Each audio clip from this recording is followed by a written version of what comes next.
Bwana, kuna story imeripotiwa asubuhi ya leo na mwandishi Nasibu Mkomwa, lakini pia watu wengi wameichapisha hii taarifa ambayo inatoka kwa wekundu wa Msimbazi Simba, ikiwa inaeleza kuhusu uwepo wa kiungo kutoka katika klabu ya Kenya Police anayefahamika kama Charles Ouma, ambaye yuko kwenye mazoezi na klabu hiyo na atakuwa sehemu ya kikosi cha Simba Sports Club kwenye michuano ya Mapinduzi kama sehemu ya majaribio kwa ajili ya kuona uwezekano wa kupata mkataba katika klabu hiyo kwenye dirisha dogo linalokuja mwezi Januari. Sasa unapomzungumzia Charles Ouma unamzungumzia raia wa Kenya mwenye umri wa miaka 26.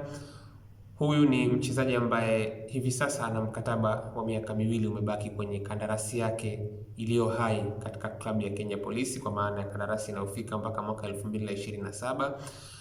Amekuwa kwenye kikosi cha Kenya Police tangu mwaka 2020 aliposajiliwa, akaisaidia timu kupanda daraja kwa mara ya kwanza, na msimu uliopita alikuwa kwenye kikosi hicho sambamba na winga wa sasa hivi wa klabu ya Simba Sports Club Mohamed Bajaber.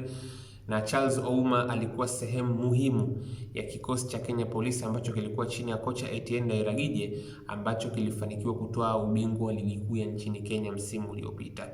Kwa hiyo kwa ufupi tu ni kwamba unapomzungumzia Charles Ouma unazungumzia miongoni mwa viungo ambao wako kwenye form sana kutoka katika nchi ya Kenya. Of course huyu ni mzaliwa wa Kenya, lakini anaichezea timu ya taifa ya Sudani ya Kusini. Kwa hiyo ieleweke hivyo, amezaliwa Kenya lakini aliamua kucheza katika kikosi cha timu ya taifa ya Sudani Kusini. Sasa kuna watu wanaweza wakawa wanajiuliza pengine kwenye hili la kwamba kwa nini anakuja kufanya trial hali ya kuwa na mkataba na timu yake. Wapo wachezaji ambao wanakuwa na vipengele vya kufanya trial kwenye mikataba ambayo wanakuwa wanasaini na vilabu vyao. Mfano ni Joseph Akandwanaho. Joseph Akandwanaho, kwa watu ambao wanakumbuka, takriban miaka miwili nyuma alikuwa kwenye mechi ya fainali ya kikosi cha Mlandege ambacho kilifanikiwa kumfunga Simba. Yule Joseph Akandwanaho alikuwa na mkataba na klabu ya Mbarara City ya Uganda, lakini kwenye kipengele cha mkataba ambacho alikuwa nacho, miongoni mwa vipengele ambavyo vilikuwepo kwenye ule mkataba ni kipengele ambacho kilimruhusu kufanya trial. Kila alipokuwa anaona kuna uwezekano wa kwenda kufanya trial mahala, kulikuwa kuna kipengele ambacho kilikuwa kinamruhusu kufanya hivyo kwenye mkataba wake. Kwa hiyo huenda kwa 100% hii ndio ikawa kesi pia kwa Charles Ouma. Sasa Charles Ouma nataka tumwangalie hapa, ni mchezaji wa aina gani? Ni mchezaji ambaye kwa nini labda anaweza kuwa kwenye mazingira ya kuonekana kwamba anaweza kuongeza labda kitu katika kikosi cha Simba. Charles Ouma ni mchezaji ambaye amecheza takriban miaka 5 hivi sasa. Yuko katika klabu ya Kenya Police. Kabla ya hapo alikuwa katika klabu ya Sidco United. 2020 akasajiliwa na klabu ya Kenya Police, akaipandisha daraja katika msimu wake wa kwanza.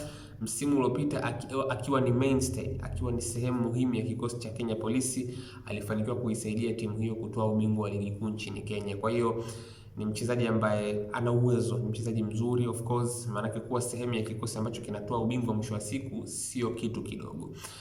Charles Ouma miongoni mwa sifa zake kubwa ni kuwa ni kiraka. Ni mchezaji ambaye anaweza kucheza nafasi zaidi ya moja uwanjani. Kiasili huyu ni kiungo wa kati, lakini anaweza kucheza kama namba 10, anaweza akacheza kama kiungo wa ulinzi, lakini kwa sehemu kubwa ya kampeni ya Kenya Police msimu uliopita aliwahi kutumika pia kama beki wa kati. Kwa hiyo anaweza kucheza kama beki wa kati, anaweza akacheza kama kiungo wa ulinzi, anaweza akacheza kama kiungo wa kati, anaweza akacheza pia kama kiungo wa ushambuliaji.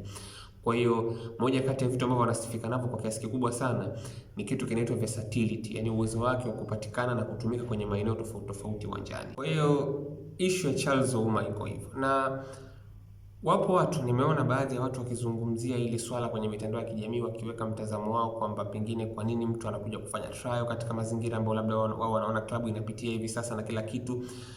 Lakini to be fair, Simba kwenye kikosi chao wana wachezaji wawili ambao wamewasainisha mikataba kwa kupitia trial msimu huu, Morris Abraham pamoja na Nabi Kamara. Hao wote wamepewa kandarasi katika kikosi cha Simba, lakini ni kwa kupitia kufanya kwao vizuri na kufaulu mtihani wa trial ambao walitakiwa waangaliwe na viongozi pamoja na walimu katika uwanja wa mazoezi, kisha ndipo wakapewa kandarasi ambazo zinawafanya sasa hivi wanaonekana kuwa ni wachezaji ambao wana stand out, wanafanya vizuri kwa nafasi zao. Kwa hiyo hili la kwamba mchezaji kapewa nafasi ama kupewa jaribio ili aweze kuonekana anakidhi mahitaji ni jambo ambalo linaweza kuwa na matunda mazuri tu. Endapo mchezaji genuinely atakuwa na uwezo, basi hakuna shaka kwamba anaweza kuja kuwa ni mchezaji ambaye atakuja kuongeza thamani kwenye kikosi cha Simba, lakini kwa wakati huu tu ibaki kwamba ni mchezaji ambaye anaangaliwa, lakini ni mchezaji ambaye yuko active, tofauti na kina Morris pamoja na kina Nabi Kamara ambao walikuwa hawana vilabu wakati wanakuja kufanya majaribio Simba.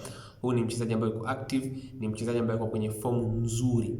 Ya unapozungumzia kwa takriban kipindi cha mwaka mmoja na nusu, Charles Ouma amekuwa kwenye kiwango kizuri. Ametoka kuisaidia timu kutoa ubingwa msimu uliopita. Hivi sasa wanashika nafasi ya 5 kwenye Polisi, lakini wako pointi 2 tu nyuma ya anayeongoza ligi.